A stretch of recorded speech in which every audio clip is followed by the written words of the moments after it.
Bom, sejam muito bem-vindas, bem-vindos.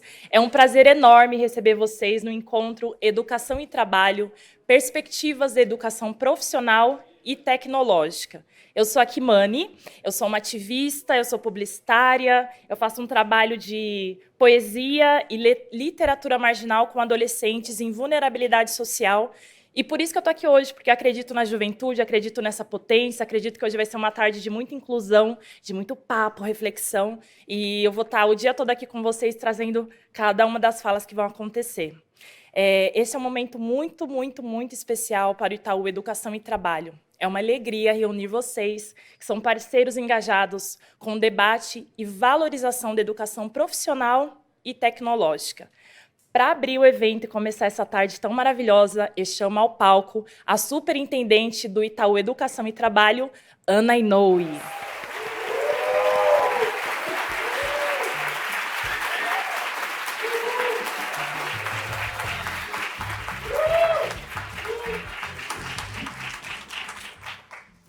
Boa tarde, eu estou muito feliz de estar aqui, de ver vocês aqui. Eu fiquei muito feliz de ver que tem pessoas muito queridas que sempre acompanharam a trajetória. Eu vou fazer só uma referência especial ao Simon Schwartzman, que está ali, muito querido desde o começo.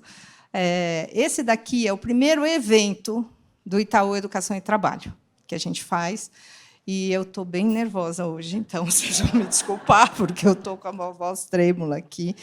Mas o Itaú Educação e Trabalho, ele é uma das frentes de atuação da Fundação Itaú, e o nosso foco é o apoio às políticas públicas de educação profissional e o desenvolvimento de práticas de educação profissional nos estados e a produção de conhecimento nesta área daqui, né?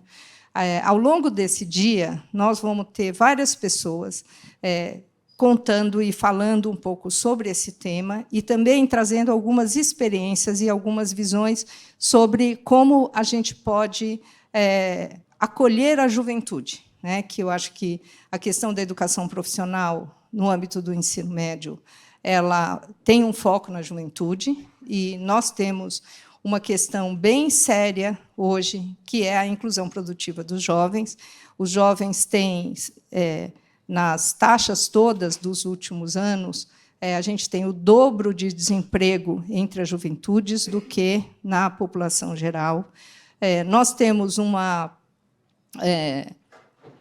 política hoje de ensino superior como sendo a principal avenida de profissionalização que oferece condições dos jovens se desenvolverem profissionalmente, mas ela atende 20% dos jovens de 18 a 24 anos, né? Nós temos que pensar nos outros jovens todos que estão fora da universidade e como que nós podemos ajudá-los a ter uma inserção no mundo do trabalho digna. Porque, muitas vezes, a maior parte dos jovens tem uma experiência de trabalho precário, e isso não é desejável para ninguém. Além de tudo, quando a gente pensa que a gente tem 80% dos jovens e a gente tem ainda o fim do bônus demográfico, nós somos ainda um país que tem mais jovens do que adultos. Então, nós temos que pensar que, se a gente cuidar destes jovens, o destino do país será um. Se a gente deixar de cuidar deles, o destino do país será outro, né? Então, acho que o esforço todo de todos nós aqui é na direção de realmente dar um acolhimento e dar uma perspectiva de desenvolvimento profissional para as juventudes. Tá bom?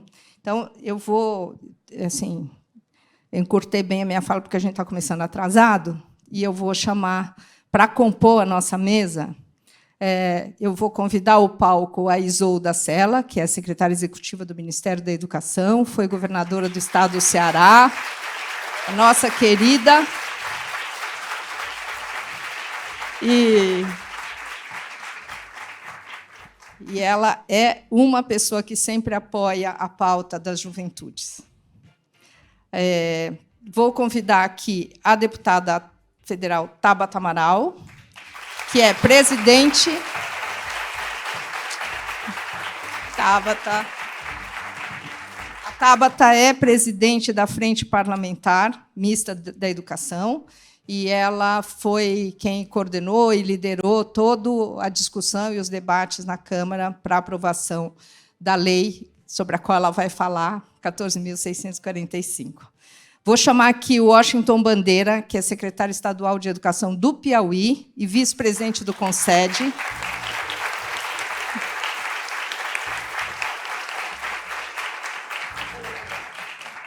O Washington também tem um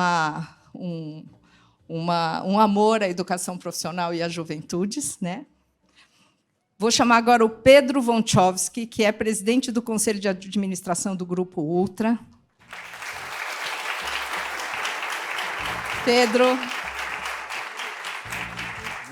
também é outro entusiasta que sempre discute bastante, faz bastante questionamentos e apoia bastante as ações todas de educação profissional. E, por fim, o Eduardo Saron, presidente da Fundação Itaú.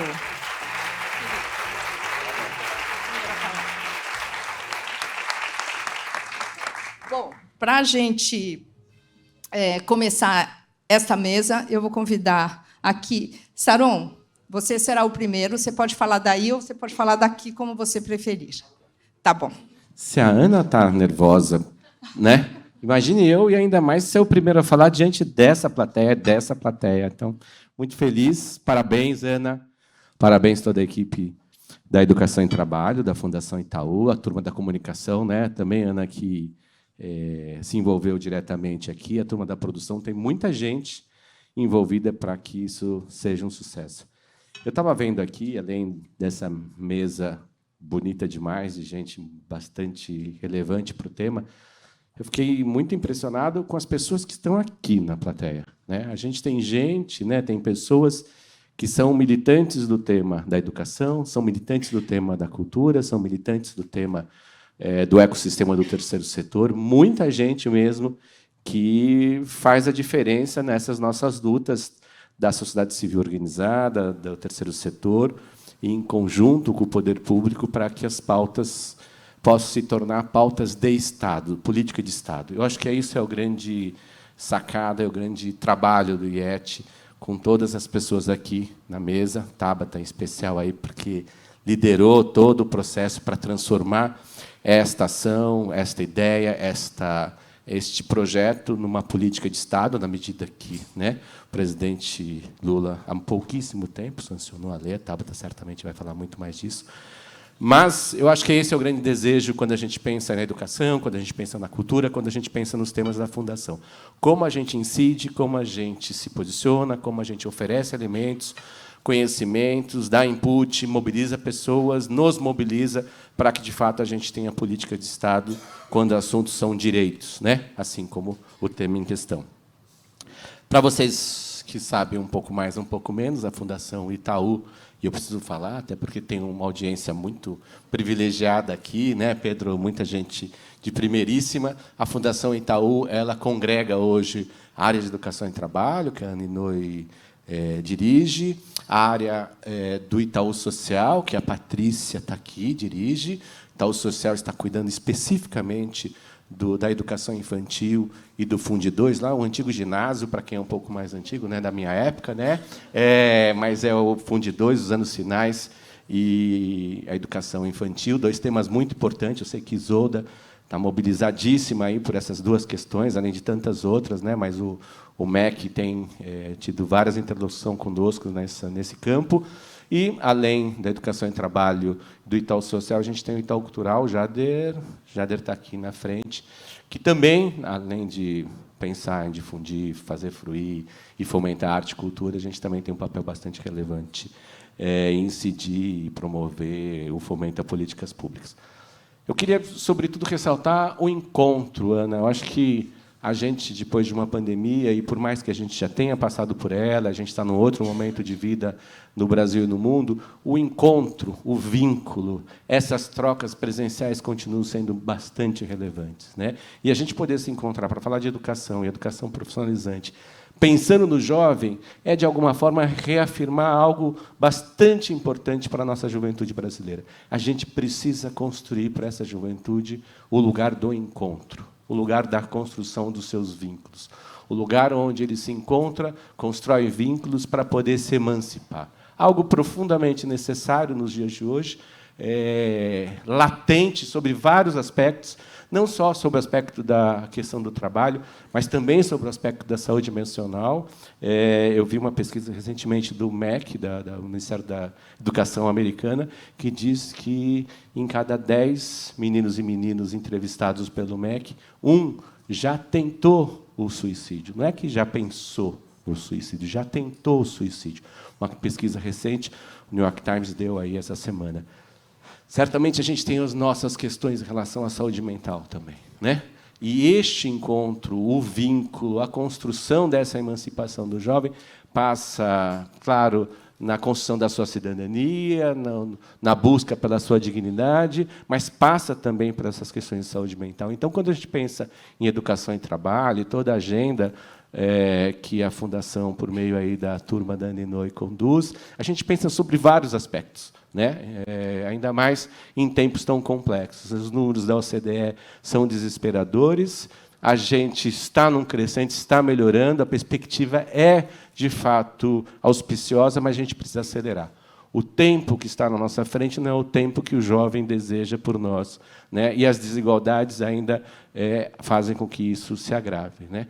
No mesmo mês que o presidente Lula sancionou a lei que a Tabata conduziu no Congresso, nesse mesmo mês, o presidente Lula, né, Isolda, também sancionou a escola de tempo integral. Essas duas coisas juntas são fundamentais para a gente pensar um novo tempo para a nossa educação, para a nossa economia e para os desafios desse país tão maravilhoso, mas que necessita tanto para que a educação possa se organizar de tal forma para que a gente atenda esses desafios. E aqui na Fundação, a gente tem uma sincronicidade maravilhosa. Da mesma forma que a gente está lá com a Patrícia, a turma dela, discutindo as questões do ensino infantil, da educação infantil e do Fundi 2, dos anos finais, a gente também tem uma outra ponta da Fundação discutindo e trazendo o tema da arte e da cultura. Pensar o mundo do trabalho, pensar esta capacidade de a gente ter em oferecer ao jovem essa perspectiva da emancipação e da dignidade, também é pensar os temas, por óbvio, da cultura e arte, né? E isso se interliga. A cultura e a arte se interliga com a escola de tempo integral, a escola integral também se interliga com a questão do mundo do trabalho, porque a gente não pode deixar de perceber o desejo desse jovem, o desejo dessa menina, desse adolescente, de estar não só consumindo cultura, fruindo cultura, né? Isolda foi governadora do estado do Ceará, sabe o que significa isso, né? Mas também fazer parte da economia criativa, né? Essa é uma das economias que esse jovem deseja, persegue, quer, né? Recentemente, o Itaú Cultural, lá na Fundação, lançou o PIB da economia criativa. Nós estamos, nesse exato momento, né, Aninoi, discutindo a economia verde, estamos perseguindo ter um PIB da economia verde, e as outras 3 economias para nós são fundamentais para pensar esse jovem no tempo presente, no tempo contemporâneo. Além da economia criativa, a economia verde, também outras 3 questões são fundamentais para nós, que é a economia prata, né? A economia relacionada aos jovens há mais tempo, a economia do cuidado, né? Hoje nós temos no Brasil mais de 40 milhões de pessoas com deficiência. O que significa isso para a economia do cuidado? E, por fim, a economia digital. Essas 5 economias têm uma imensa capacidade de receber. O WB estava falando aqui na mesa há pouco tempo conosco. WB, posso te chamar assim? O secretário estava falando na mesa há pouco tempo da linha de atuação no que se refere à economia digital lá no Piauí. Certamente ele vai tocar nisso. Essas 5 economias podem nos libertar de algo que é relevante para o Brasil, continua sendo um peso significativo, quase 1/3 do nosso PIB, que é a economia da agroindústria, mas nós não podemos ficar refém dos commodities. Os commodities são importantes, são relevantes, precisam permanecer, mas é preciso que a gente possa olhar para essas 5 economias e, certamente, o mundo do trabalho, a educação profissionalizante tecnológica é, sim, uma forma de a gente poder atrair esses jovens para responder uma demanda imensa reprimida nesse campo. Então, eu estou muito feliz de estar aqui com vocês. Certamente, vamos trocar e aprender muito no encontro de hoje. Quero agradecer mais uma vez toda a turma da Fundação, porque, de fato, esses nossos jovens precisam de políticas públicas para que eles possam se emancipar, para que eles possam ser dignos e para que a gente também possa responder a ele um dos últimos itens lá na nossa Constituição Federal, no que se refere ao artigo 205, que é a qualificação do mundo do trabalho. Não estamos falando nada mais do que algo que os nossos constituintes, em 88, a nossa Constituição Cidadã já pronunciou em virtude de um tema tão importante. Ana, parabéns, obrigado a todos e que o dia seja muito frutífero. Muito obrigada, Saron. Eu passo a palavra agora ao Pedro Wątchowski. Boa tarde a todos, muito obrigado pelo convite, Ana. Prazer estar aqui em tão boa companhia aqui nesta mesa. Por que a questão da educação profissional e tecnológica é importante para o setor produtivo? O Brasil o governo brasileiro tem uma série de planos. Fala-se hoje em neoindustrialização. Temos um novo PAC, temos um plano de transição ecológica em fase final de concepção no Ministério da Economia. Ou seja, temos uma série muito grande de investimentos que serão realizados nos próximos anos no Brasil. E esses investimentos exigirão pessoas que vão projetar, desenhar, construir e operar essas facilidades todas que deverão ser construídas. Temos oportunidades gigantescas na área da energia verde, temos oportunidades na área da economia digital. A indústria brasileira precisa se modernizar num processo de digitalização. A empresa brasileira, a indústria brasileira precisa se descarbonizar.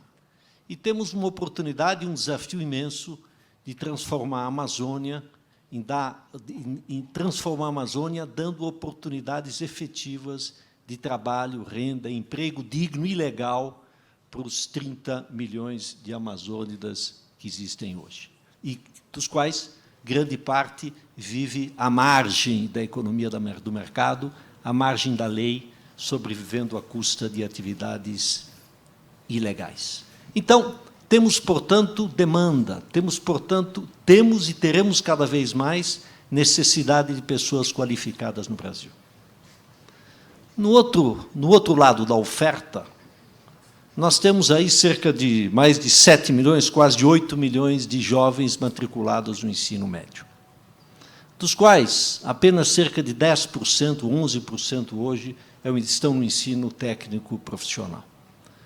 O que vai acontecer com esses jovens quando eles terminarem o ensino médio? Uma parte pequena vai entrar na universidade. Só 20% dos jovens de 19 a 24 anos estão na universidade.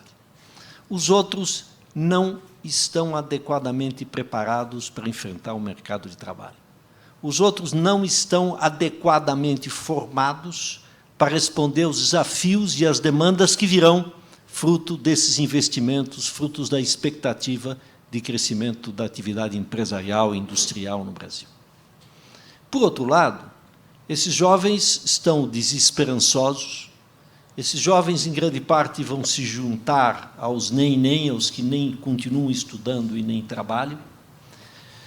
Na melhor das hipóteses, e na pior, vão achar rapidamente o caminho da contravenção, o caminho da irregularidade, o caminho do crime. A educação profissional e tecnológica é o grande gap que pode melhorar tanto a solução da oferta como a solução da demanda. Se chegarmos, por exemplo, aos níveis que têm hoje os países da OCDE, que cerca de 40% dos jovens estão no ensino profissional, contra 10, 11 que nós temos no Brasil hoje, já teremos dado um passo gigantesco. Esses jovens, uma vez formados no ensino profissional e técnico, a empregabilidade deles vai aumentar, eles vão ter habilitações e competências para se juntar com dignidade ao mercado de trabalho, e nem por isso está fechado o caminho da continuação do estudo na rota universitária.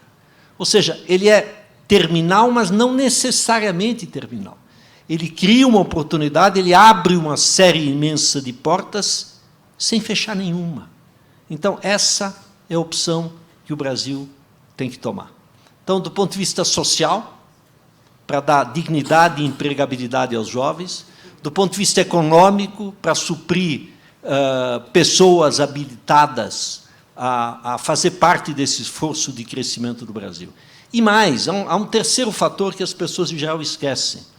O aluno, o formado na escola profissional técnica, ele é melhor quando ele se dispõe, quando ele resolve frequentar a universidade, ele é um melhor aluno universitário, porque ele já entra com uma certa dimensão de realidade, ele já conhece o mundo, ele já foi menor aprendiz, ele já trabalhou um pouco, e ele tem consciência da relevância do conhecimento prático e do valor do conhecimento teórico para alicerçar o seu trabalho prático.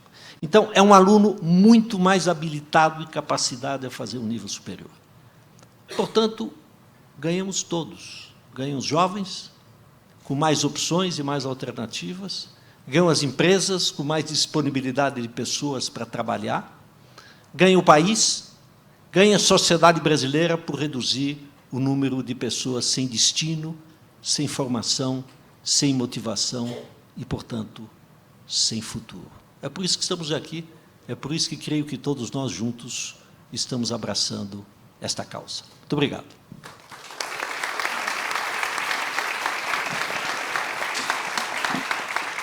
Muito obrigado, Pedro. É muito importante, realmente, a gente ter a sua voz aqui. Eu vou chamar agora o secretário Washington Bandeira, do Piauí, para falar. Bem-vindo, Washington. Boa tarde a todas e todos. Um prazer, um privilégio estar aqui com essa mesa e essa plateia tão seleta. Obrigado, Ana, pelo convite. É uma verdadeira coalizão entre governo, poderes, está aqui executivo, legislativo, o mercado produtivo, aqui representado pelo Pedro, também pelo Eduardo, o legislativo Tabata, o executivo, estou aqui eu e a secretária Isolda, com muito prazer e muita honra, e as entidades que pensam, que estudam o mundo do trabalho e a conexão deste com a educação. E aqui destaco o Itaú Educação e Trabalho. Também destaco aqui os outros representantes do Ministério da Educação, o Getúlio, nosso secretário de Ensino Profissional e Técnico, presidente do INEP, Manuel Palácio. Pois bem, é uma grande coalizão aqui representada nessa mesa e nessa plateia. E é isso que nós estamos fazendo e trabalhando no nosso estado, no Piauí. Uma grande coalizão para promovermos tudo isso que o Pedro destacou, essa conexão, essa integração da educação pública com o mundo do trabalho, trazendo aos nossos jovens todas essas vantagens comparativas que essa integração ela gera, que essa integração ela produz. Eu costumo dizer que um gestor público ele deve se guiar por 3 orientações, por 3 bússolas, que são os dados, as evidências, a lei e o propósito, a missão. É nisso que eu me guio rotineiramente no meu trabalho como secretário de Educação no Piauí e também como vice-presidente do CONSED, do Conselho Nacional de Secretários. E os dados, eles estão aí, postos, todos nós conhecemos, o Pedro destacou vários. O Brasil, ele investe em educação pública, pública básica cerca de 6%, 5% a 6% do seu PIB, na média da OCDE, embora em termos nominais per capita por aluno nós estejamos um pouco aquém, na verdade 3 vezes menos, mas nós temos que considerar que esse dado ele é mais fidedigno quando ele é comparativo com a economia local, com o PIB, mas nós só temos 11% dos nossos jovens matriculados do ensino médio, matriculados no ensino profissional, técnico e tecnológico. Então, nós estamos investindo, mas o que parece é que estamos investindo mal. Não estamos investindo com tanta qualidade, porque sabemos exatamente que o caminho é esse.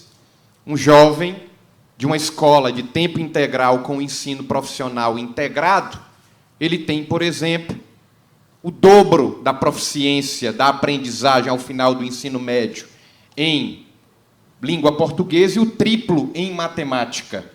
Além disso, ele já se insere no mundo do trabalho, mercado de trabalho, com muito mais facilidade. Ele tem um rendimento, são dados, de pelo menos 30% a mais do que os jovens que não tiveram o ensino integral integrado com o ensino profissional, que estudaram no ensino regular.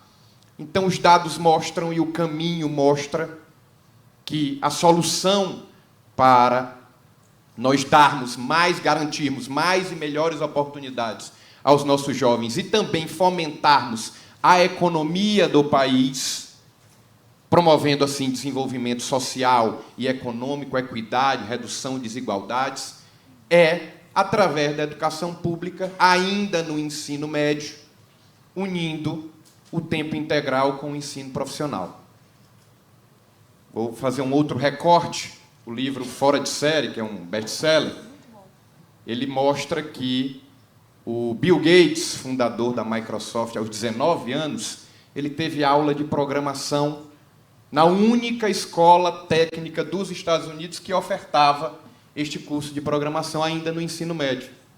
Então, ele teve essa oportunidade mais cedo, ainda quando jovem, ainda no ensino médio. E, por isso, isso o levou a ser fundador de uma Big Tech aos 19 anos.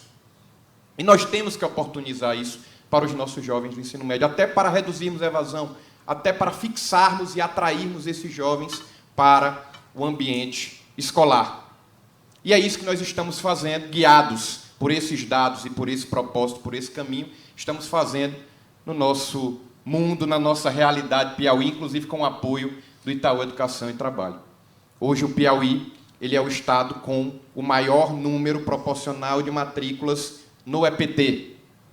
Inclusive, já era até o início desse ano, e só nesta nova gestão do governador Rafael Fonteles, nós já incrementamos em cerca de 15%. Hoje nós temos 29% das nossas matrículas de ensino médio e ensino profissional e técnico. Vamos ser o primeiro estado a chegar à média da OCDE, aos 35%, 37%, comparando com o Brasil, a média do Brasil, que hoje é cerca de 11%. E nós estamos investindo em cursos técnicos voltados para as profissões do presente e do futuro, onde há demanda de empregabilidade, onde o rendimento inicial e médio ele é razoável e, portanto, que atrai esses jovens. Os novos cursos que lançamos este ano nessa gestão: desenvolvimento de sistemas com ênfase em inteligência artificial, programação de jogos, marketing digital, energias renováveis, turismo com ênfase em empreendedorismo, linkando também a educação pública com as potencialidades do Piauí, em especial, mas também do Brasil e do mundo. Essas são as pautas prioritárias, inclusive do nosso gestor maior, do nosso governador: transição energética, transformação digital e educação em tempo integral com o ensino profissional, técnico e tecnológico. Próximo curso que estamos lançando: técnico em controle ambiental com ênfase em sustentabilidade. Primeiro governador, primeiro governo, e já finalizo, a anunciar a universalização do tempo integral com o ensino profissional integrado até o início de 2026. E isso é muito importante, é muito relevante, é um desafio complexo, mas necessário. Os dados e as soluções, os caminhos nos mostram. E é isso que nós queremos oportunizar aos nossos jovens. Construímos no nosso Estado um fórum para tratar de EPT, com essa coalizão, mercado produtivo, governo e entidades educacionais. Hoje nós estamos construindo matriz curricular com as empresas, com os empreendedores, os investidores de energias renováveis e de outras áreas de mineração no Piauí. Fizemos um plano robusto de EPT ainda no ano passado. Ele foi lançado, ele foi sancionado, até antes da lei federal, deputada Tabata. E um plano robusto também, acompanhando os egressos na inserção no mundo do trabalho. E com um programa forte, robusto também, em oportunizar esses jovens ainda no contexto escolar, no contexto educacional, que eles tenham a sua primeira oportunidade de trabalho, com remuneração. Então, um programa de estágio remunerado, estágio obrigatório remunerado, de aprendizagem. E eu louvo a sua iniciativa, deputada Tabata, do projeto da poupança do ensino médio, que ela vem em complemento justamente para que a gente possa fixar esse aluno na escola, aqueles que realmente são mais vulneráveis. Então, nós temos um programa muito forte, que investe muito nesse caminho, investe muito nessas áreas mais modernas, de um mercado mais alvissareiro, mais auspicioso. Estamos desenvolvendo com o MIT uma parceria inédita para o MIT, projeto de empreendedorismo nas escolas. Então, vamos juntar o curso técnico com o empreendedorismo digital e voltado para startups, desenhando com a Big Tech um projeto de inteligência artificial nas nossas escolas de tempo integral. Então, tudo conectado, repito, para garantir maiores e melhores oportunidades aos nossos jovens e para promovermos desenvolvimento social e econômico com equidade. Muito obrigado. Muito obrigada, Washington. O Washington representa o CONSED e dentro do CONSED a gente encontra muitas secretarias da educação que realmente estão bastante comprometidas com o desenvolvimento da educação profissional. Eu vou passar a palavra para a Tabata e já vou adiantar que a Tabata, eu estou muito feliz que ela veio, porque ela é boa de dar triplo carpado, assim, né? Então, ela veio de um lugar, vem para cá e depois ela já tem outro compromisso, então ela provavelmente vai sair antes dessa mesa acabar, mas vou ouvir a Isolda. Muito bem. Tabata, você. Obrigada. Boa tarde. Achei vocês desanimados por uma pauta tão legal. Boa tarde. Eu estou muito feliz de estar aqui. Queria muito agradecer ao Itaú Educação e Trabalho, em nome da Anne Noe, que é minha amiga e por quem eu tenho muita admiração. E não conheço toda a equipe, mas tem duas pessoas que estão aqui, o Maurício e o Diogo, se manifestem, estão ali, que foram muito fundamentais para que nós pudéssemos aprovar o marco legal do ensino técnico. Então, é uma equipe potente e eu agradeço muito a vocês por esse evento. Eu gostaria de cumprimentar a secretária Isolda. Está no meu currículo que eu fui estagiária da Secretaria Municipal da grandiosa Sobral, no Ceará. Essa mulher é uma das pessoas que eu mais admiro na pauta da educação. Então, que honra falar ao seu lado. Secretário Washington, que defendeu muito bem o seu estado do Piauí. Que bacana ouvir tudo o que vocês estão fazendo. E o Pedro e o Eduardo, que fazem um trabalho muito importante, cada um em sua área, mas de dizer que o setor privado e o terceiro setor são, sim, responsáveis pelo futuro da nossa educação pública. Então, muito obrigada pela dedicação de vocês dois. Meu nome é Tabata, eu estou no meu segundo mandato de deputada federal e eu tenho a honra de presidir hoje duas bancadas no Congresso Nacional. Uma delas, a bancada da educação, e a outra, a bancada da saúde mental. A segunda, muito importante para ser debatida, mas eu vim falar hoje aqui da primeira. Falando um pouco do nosso marco legal do ensino técnico, foram 4 anos para a gente colocar em discussão, para mim, uma das pautas mais estruturantes, não só da educação brasileira, mas do Brasil como um todo, que é a pauta de ensino técnico, de ensino profissionalizante. E aí a gente tinha um desafio, que era dar conta de décadas de um debate que deveria ter acontecido e não aconteceu, mas, ao mesmo tempo, pensar o ensino técnico para o presente e para o futuro, como o secretário Washington trouxe. E foi muito bacana, porque, de fato, foi uma construção suprapartidária em que a gente aprovou o projeto na Câmara dos Deputados durante o governo Bolsonaro, com todos os desafios que isso significou na prática, e, posteriormente, no Senado, com a sanção durante o governo Lula. E o que esse projeto faz, falando de desafios do passado, do presente e do futuro?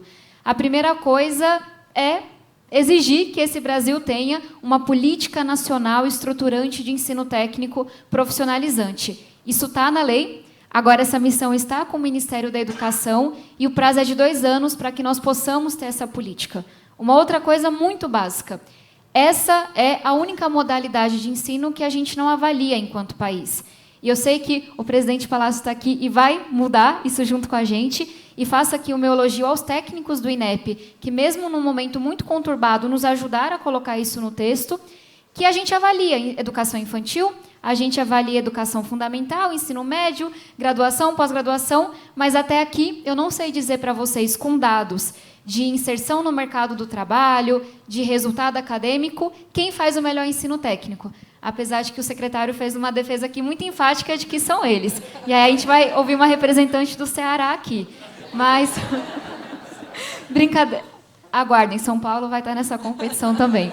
Mas o que eu quero trazer é que esse preconceito cultural que a gente tem com a pauta de ensino técnico fez com que a gente realmente achasse que estava tudo bem não avaliar essa única modalidade. A gente muda isso na lei. O ensino técnico vai passar a ser avaliado.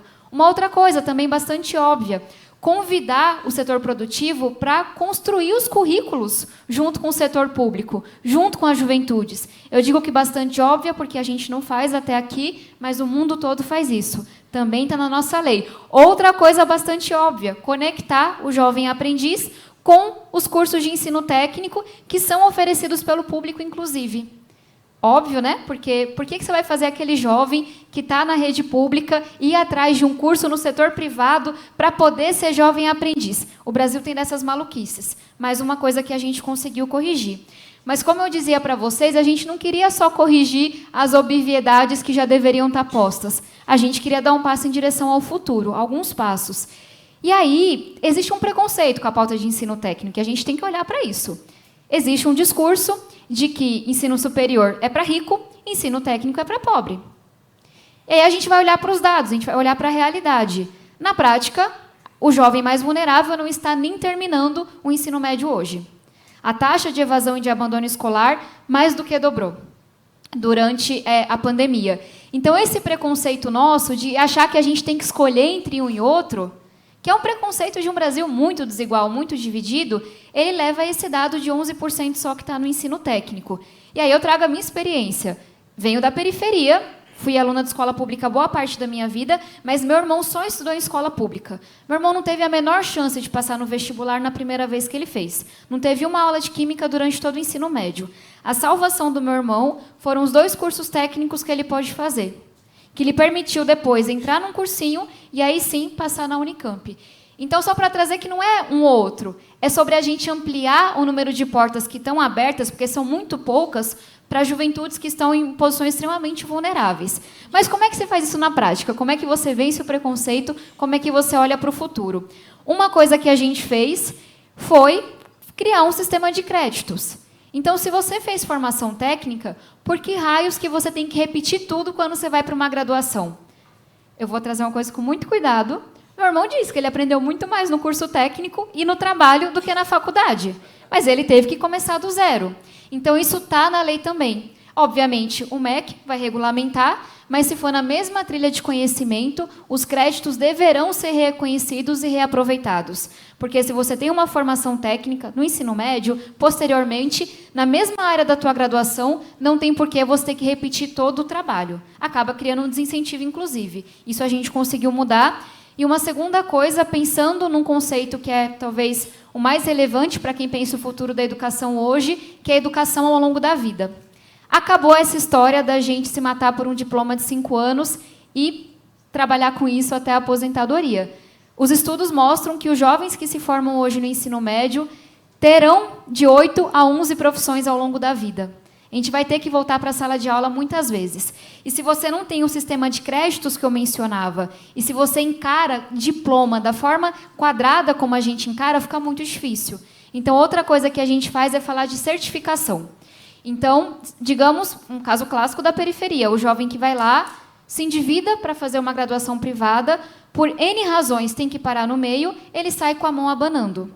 E a gente traz o conceito de certificação, para que os aprendizados que ele adquiriu, independente do diploma, possam ser reaproveitados.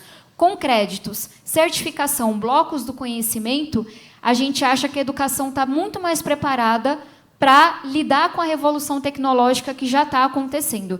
Então, esse é um pouco da nossa lei. É, com certeza, o projeto que eu tenho mais orgulho de ter trabalhado enquanto deputada federal. 4 anos de muita luta, mas que apontam para o futuro. E se eu puder roubar só um minutinho, porque eu não paro. Então, eu preciso já pedir ajuda para um novo projeto de lei, porque senão não tem graça, né? Mas eu prometo que eu serei breve. E o secretário Washington já adiantou.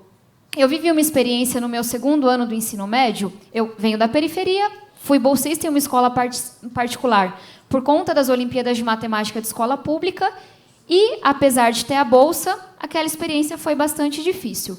Quando eu cheguei no 2º ano do ensino médio, meu pai era dependente químico, ele passou a fazer uso de crack, as coisas ficaram muito mais difíceis na minha casa.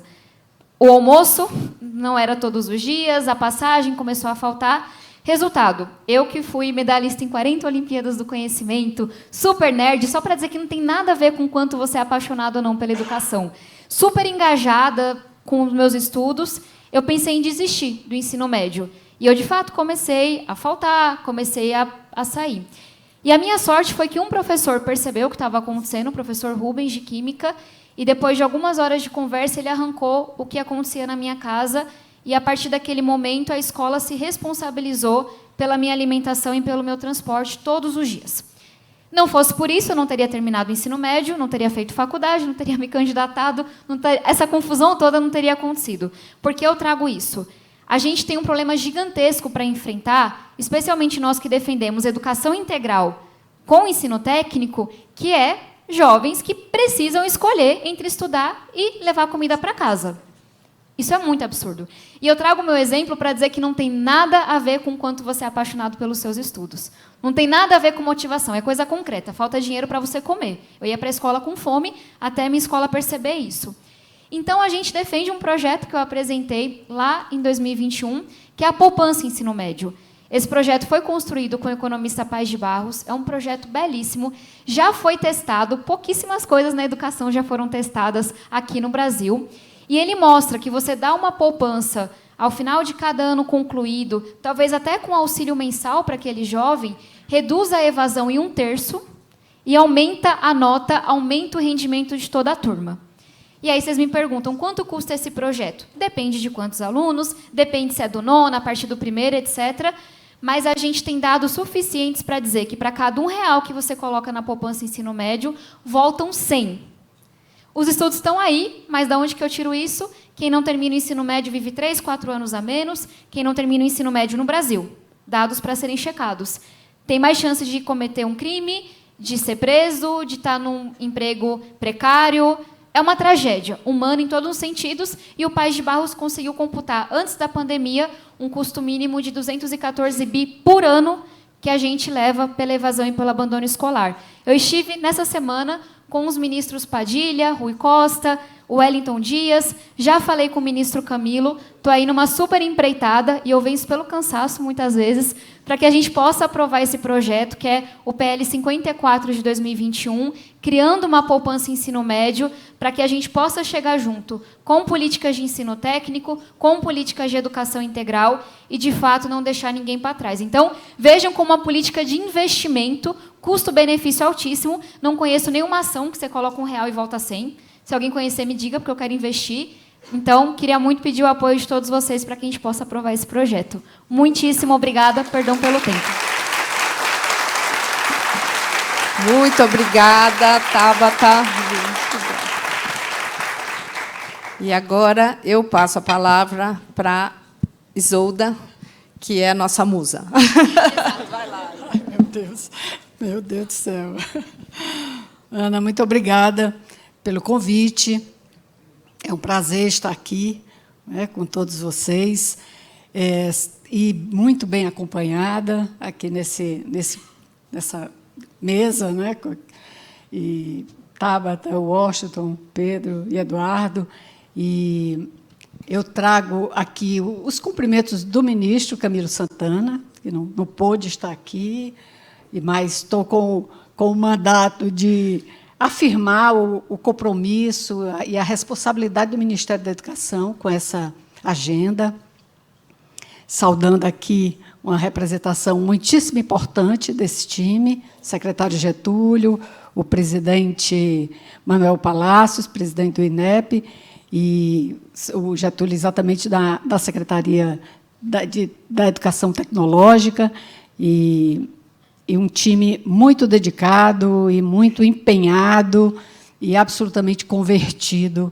para esse desafio, avançarmos nesse desafio da educação profissional. E por evidências, né, muito fortes. Eu acho que as falas aqui já foram, né, cada um desvelando e focando em aspectos tão importantes que mostram essas evidências do ponto de vista daquilo que o país precisa para se desenvolver, para ser capaz de realizar todo o potencial que tem, né? Porque nós sabemos que tem nesse país e que muito há a fazer para que esse potencial se realize. Então, quando se fala em energias renováveis, o potencial que o Brasil tem para isso, a economia digital, a economia criativa, áreas... E a juventude precisa surfar nessa onda, né? Precisa surfar nessa onda, porque senão eles vão levar, mais uma vez, um caldo. E eu penso que uma evidência outra muito forte é o trabalho, a aprendizagem para o trabalho, a experiência do trabalho como princípio educativo, transformador. Isso é muito importante. Interessante que a gente vive ainda um nível de desconexão entre as dimensões assim, da nossa realidade, da sociedade, da legislação. A nossa Constituição traz isso, né? A LDB traz isso.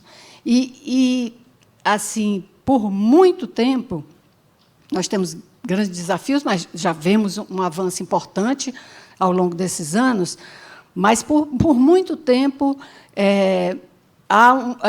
preponderou uma desconexão muito grande entre a educação, o ensino médio, né, principalmente, e a formação para o trabalho.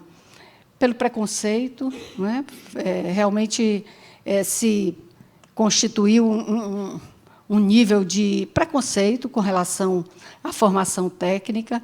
E eu vou confessar para vocês, foi preciso assim, eu viver uma experiência em rede, em Secretaria de Educação, no caso no Ceará, lá nos anos 2007 ao começo de 2014, quando nós tivemos a oportunidade de implementar uma rede de escolas de educação profissional em tempo integral, que eu pude constatar aquilo que parece tão óbvio, né? Mas essa interação com aquilo que eu vi acontecer com aqueles jovens e também com seus professores, com as equipes, né, responsáveis, foi algo assim muito absolutamente convincente, né? Então tem um aspecto muito importante que eu vejo que nós,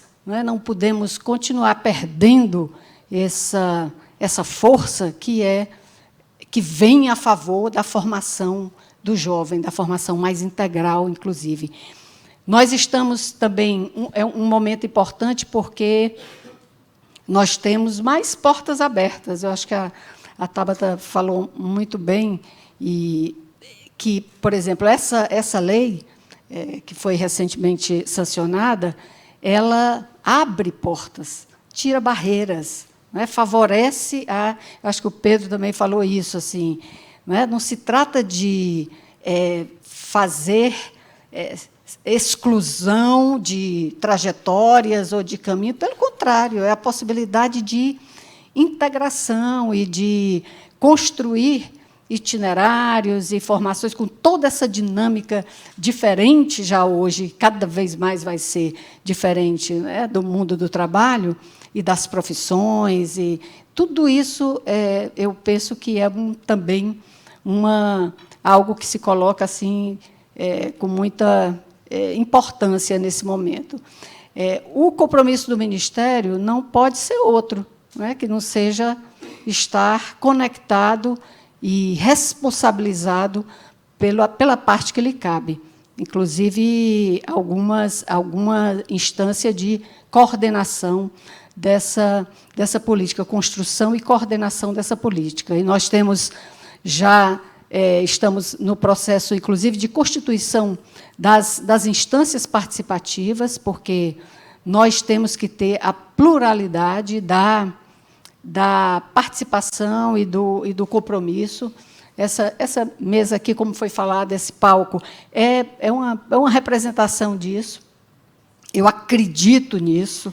Nós não temos como fazer uma educação profissional de mais larga escala, eficiente, consequente, que gera mesmo as oportunidades e as possibilidades de transformação, se nós não estivermos conectados, né, às diversas dimensões do setor produtivo, e essa também foi uma experiência muito importante, e eu vejo assim, a participação do setor produtivo com um sentido de compromisso, né? Ter um jovem, por exemplo, num estágio, fazendo parte ali do seu processo de formação, ter a lei da aprendizagem, né? Aqueles que fazem a contratação pela aprendizagem, tem que ter um sentimento de propósito e responsabilidade, saber que está fazendo parte de uma rede de formação, de promoção daquele jovem. Isso eu acho que é uma coisa muito importante, sabe? Essa mentalidade de que nós estamos fazendo um cerco de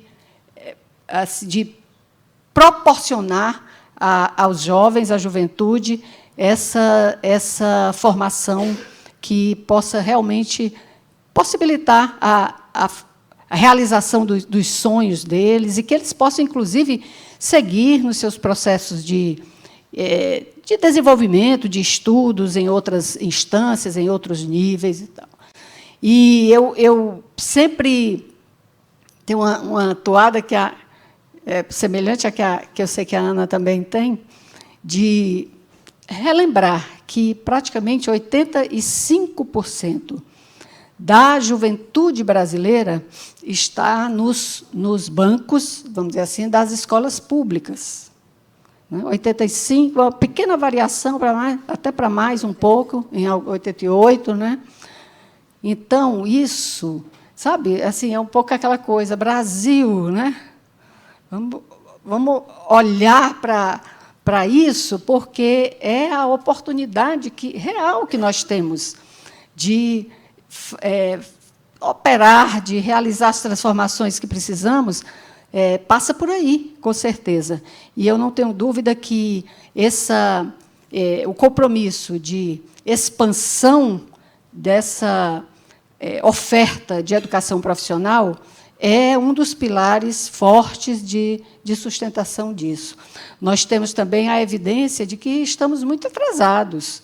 Né? Nós temos, e aí, recentemente, esse relatório da OCDE mostra, mais uma vez, né, nós estamos ainda distantes da média da OCDE.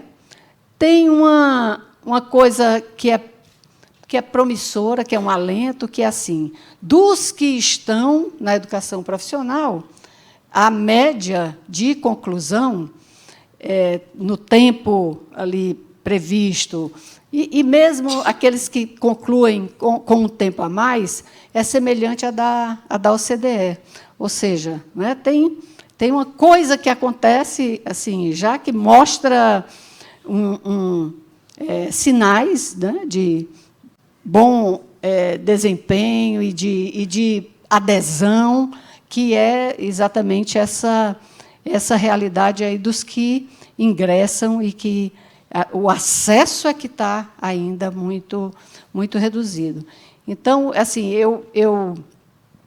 nós temos uma responsabilidade de cooperação com as redes, né, com as redes públicas, com as redes estaduais, na oferta do ensino médio. Essa escuta que aconteceu por ocasião da necessidade do Ministério abrir um diálogo com relação ao que era a história do novo ensino médio, aquelas, né, divergências e aquilo que se colocou em algum momento como ali meio que um cabo de guerra, e nem era tanto, eu acho, as diferenças não eram tão assim como às vezes se pensava na primeira vista, mas muito especialmente essa questão relacionada à educação profissional.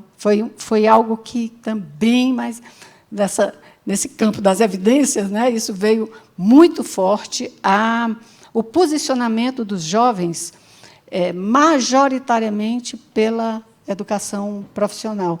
Eu tive a oportunidade de conversar com eles, né, em alguns encontros, teve um encontro da UBS lá em Brasília, e aí fui conversar para o que vocês querem mesmo que revogue? É revogar o quê? É revogar mais tempo na escola? Não, né? Não. É revogar, ia conversando um pouco, é revogar a oportunidade a oferta de educação profissional? Não, assim, ninguém. Agora, eles não querem qualquer coisa, né? Eles não querem arremedo de educação, de formação profissional. Isso eles não querem, não. Eles querem uma coisa decente, né? Que realmente faça. É o que eles veem, por exemplo, né? No Instituto Federal, em algumas outras boas e fortes experiências. Então, eu não tenho dúvidas de que nós temos essa obrigação, sabe, de dar uma resposta para a juventude. Nós vemos, acho bonita aí o relato do Washington, né, o Piauí, fazendo aí com vigor, com muita determinação, e eu acho que a gente vai ouvir muita coisa bacana ainda do Piauí, dos outros estados também. E lembrando que, como foi falado aqui, os jovens que não têm oportunidade, eles ficam numa zona de risco muito elevada, muito elevada. Eu tive a oportunidade, no Ceará, como vice-governadora, depois de uns meses como governadora, eu me aproximei muito dessa pauta relacionada à segurança, à prevenção da violência, na verdade. E é muito impressionante, sabe? Assim, olhar mais de perto o que acontece pela falta de oportunidades. Né? Juventude cheia de vigor, cheia de energia, né? E quando as condições, o ambiente, assim, não proporciona aquilo que é necessário para qualquer um, né? Esteja onde estiver, as coisas essenciais, né? Voltadas para uma boa formação de competências, formação que dê suporte emocional também, socioemocional. E o que acontece? Né? Para onde se desencaminham grande parte da juventude que o Brasil ainda perde. Então, eu realmente me sinto, eu sei que esse é o sentimento do ministro Camilo Santana, a resposta, inclusive, a pontos importantes da lei, Tabata, com relação à estruturação da avaliação, né? O ministro já está fazendo comandos para que nós possamos responder a isso, assim também como a responsabilidade com relação à coordenação dessa política, o secretário Getúlio aí, muito especialmente, mas com todos nós, e a nossa capacidade de abrir e de trazer e fortalecer convergências, porque isso, com certeza, vai nos possibilitar acertar mais, né, e ter mais vigor, ter mais bons resultados nessa ação. Então, muito obrigada mais uma vez. Muito obrigada, bom trabalho Isolda. para...